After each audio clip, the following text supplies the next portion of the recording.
औज़ुबिल्लाहिमिनश्शैतानिर्रजीम बिस्मिल्लाहिर्रहमानिर्रहीम। My dear students, अस्सलामु अलैकुम वरहमतुल्लाहि वबरकातुहू। मैं तुफैल सर आज फिर एक नए सेशन के साथ बेटा आपके सामने हाजिर हूँ। बेटा जैसे आपको मालूम ही होगा कि हम कुछ लेक्चर से डिस्कस कर रहे थे केमिकल प्रॉपर्टीज ऑफ एसिड्स, यानी कि हम डिस्कस कर रहे हैं, हम स्टडी कर रहे हैं कि एसिड्स कौन कौन सी केमिकल रिएक्शंस दिखाता है।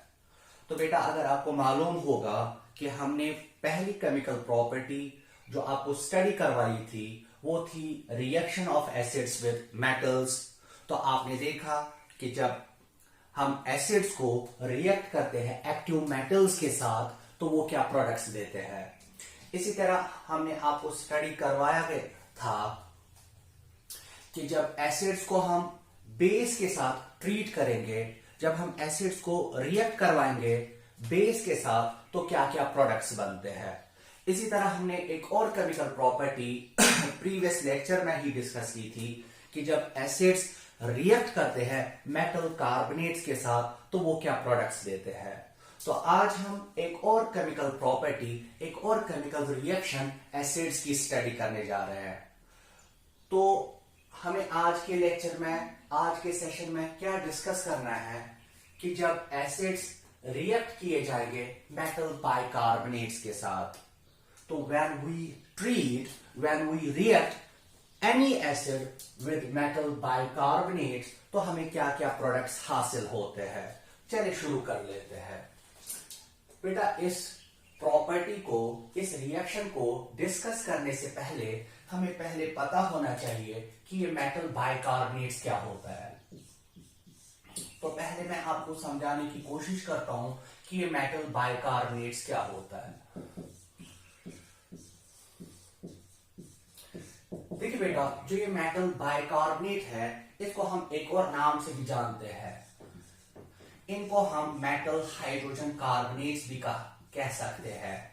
So metal hydrogen carbonates.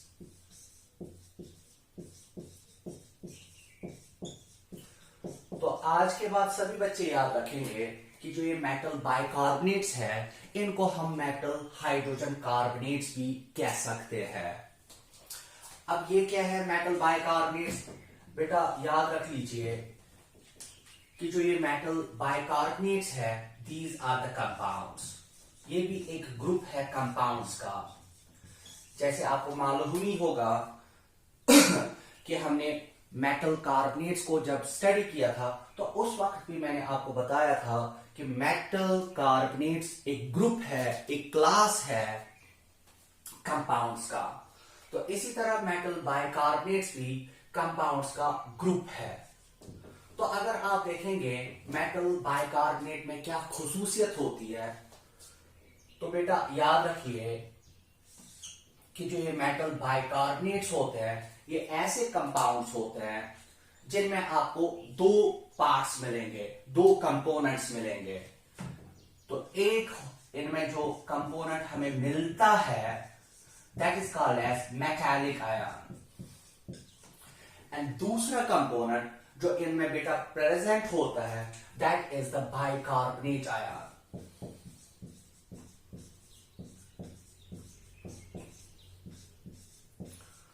ठीक है बेटा, तो सिंपल वर्ड्स में ऐसा आयोनिक कंपाउंड या ऐसा कंपाउंड जिसमें हमें मेटालिक आयन के साथ बाइकार्बोनेट आयन मिलेगा तो ऐसे कंपाउंड को हम नाम देते हैं मेटल बाइकार्बोनेट्स। ठीक, तो मैं आपको एक एग्जाम्पल से समझाने की कोशिश करता हूं। देखिए बेटा, मैं यहां एक फॉर्मूला लिख रहा हूं NaHCO3। NaHCO3 इसका नाम है सोडियम बाइकार्बोनेट, या इसको हम सोडियम हाइड्रोजन कार्बोनेट भी कहते हैं।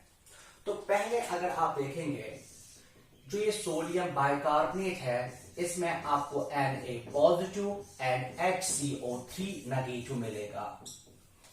तो बेटा जो ये सोडियम बाइकार्बोनेट है इसमें आपको Na positive and HCO3 negative मिलता है। अब जो ये Na पॉजिटिव है it is a metallic ion, और जो ये HCO3 है, it is the bicarbonate ion. तो सोडियम हाइड्रोजन कार्बोनेट में आपको मेटालिक आयन और बाइकार्बोनेट आयन की अब कॉम्बिनेशन मिल रही है, तो इसलिए हम इस सोडियम बाइकार्बोनेट को कहेंगे it is a metal bicarbonate. एक और एग्जांपल देखिए बेटा, KHCO3, KHCO3 इसका बेटा नाम है पोटेशियम बाइकार्बोनेट। तो अगर आप इस पोटेशियम बाइकार्बोनेट को एनालाइज करोगे तो आपको इसमें K positive and HCO3 negative मिलेगा। तो जो इस पोटेशियम बाइकार्बोनेट है बेटा, it is composed of K positive यानी कि potassium ion and HCO3 negative यानी कि बाइकार्बोनेट आयन। तो इसमें भी आप देखते हो K positive is a metallic ion, HCO3 is a bicarbonate ion. तो इस कंपाउंड में भी आपको मेटालिक आयन और बाइकार्बोनेट आयन की कॉम्बिनेशन मिल रही है, तो इसलिए हम इस पोटेशियम बाइकार्बोनेट को भी कहेंगे it belongs to metal bicarbonate, it is a metal hydrogen carbonate. चलिए मैं एक और एग्जांपल देता हूं।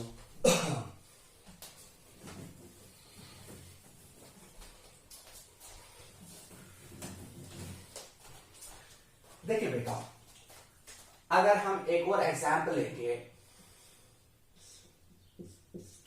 MgHCO3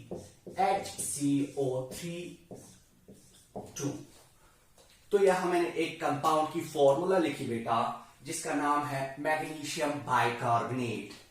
अगर आप इस मैग्नीशियम बाइकार्बोनेट को भी एनालाइज करेंगे तो आपको इसमें Mg di positive and HCO3 negative मिलता है।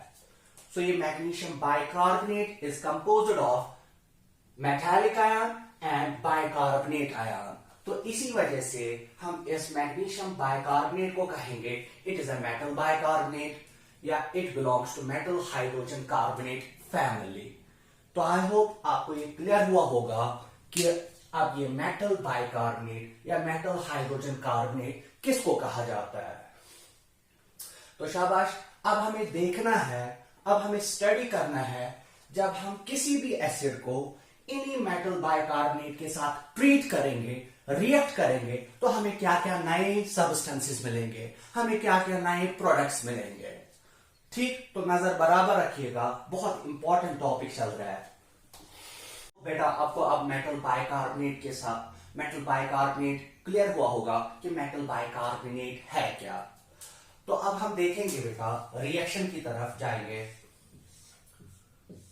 देखिए बेटा, जब हम किसी भी एसिड को मेटल बाइकार्बोनेट के साथ रिएक्ट करवाएंगे,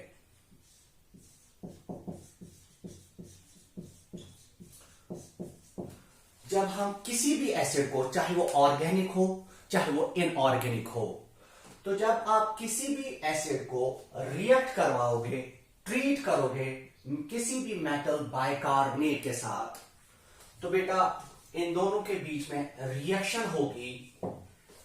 तो एसिड जब मेटल बाइकार्बोनेट के साथ रिएक्ट करेगा तो हमें तीन प्रोडक्ट्स मिलते हैं। कौन कौन सा? एक हमें मिलेगा metal salt plus water plus carbon dioxide.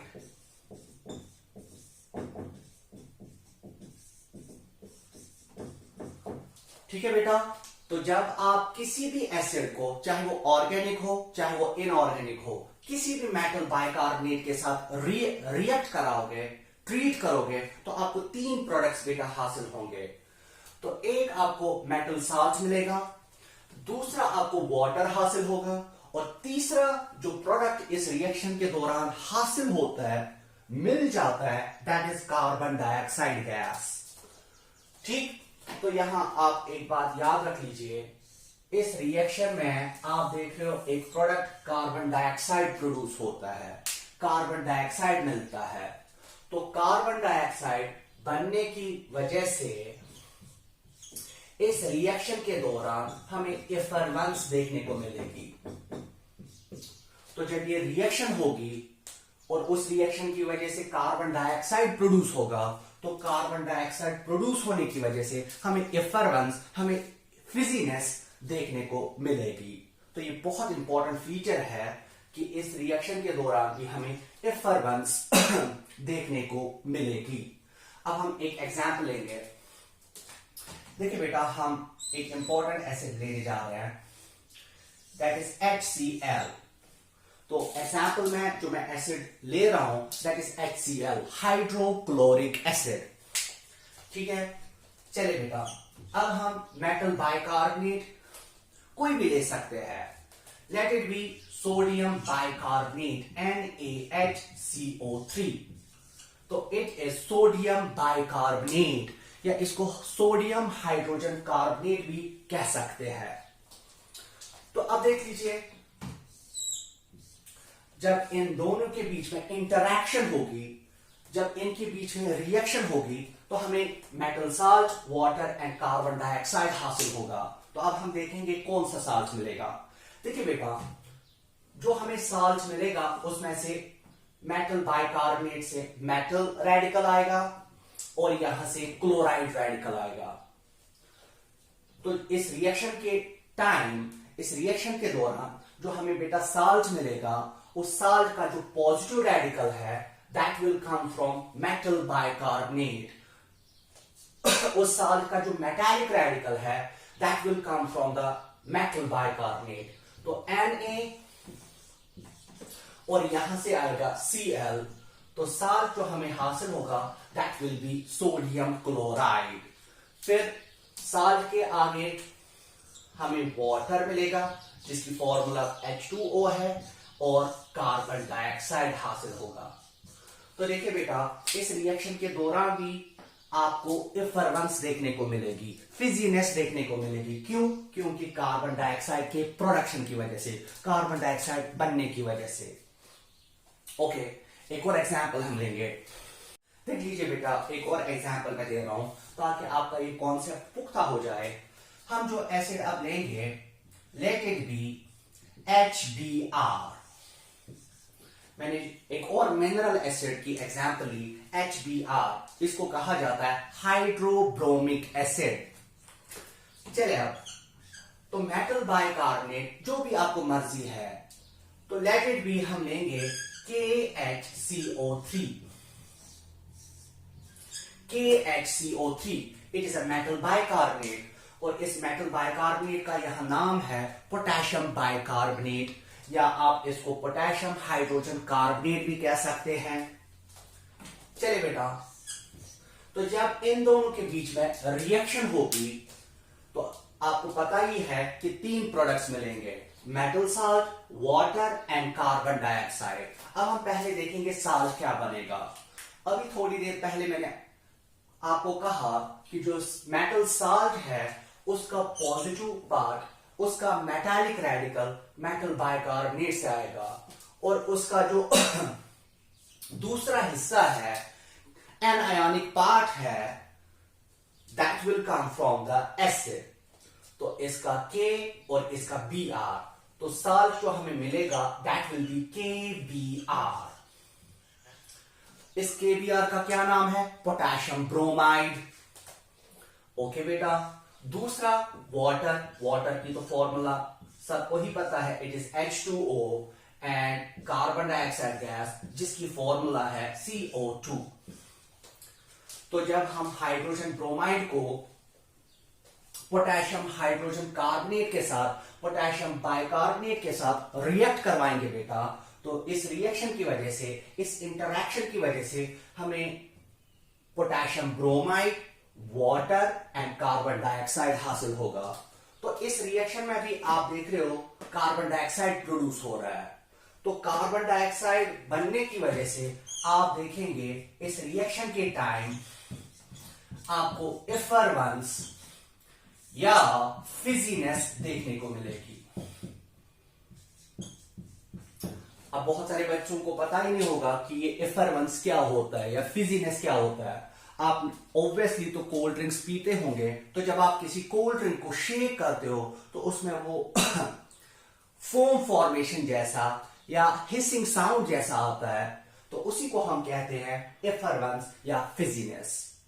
ठीक, तो इस रिएक्शन के दौरान एफरवेंस या फिजीनेस जो हमें देखने को मिलती है, that is due to the formation of carbon dioxide.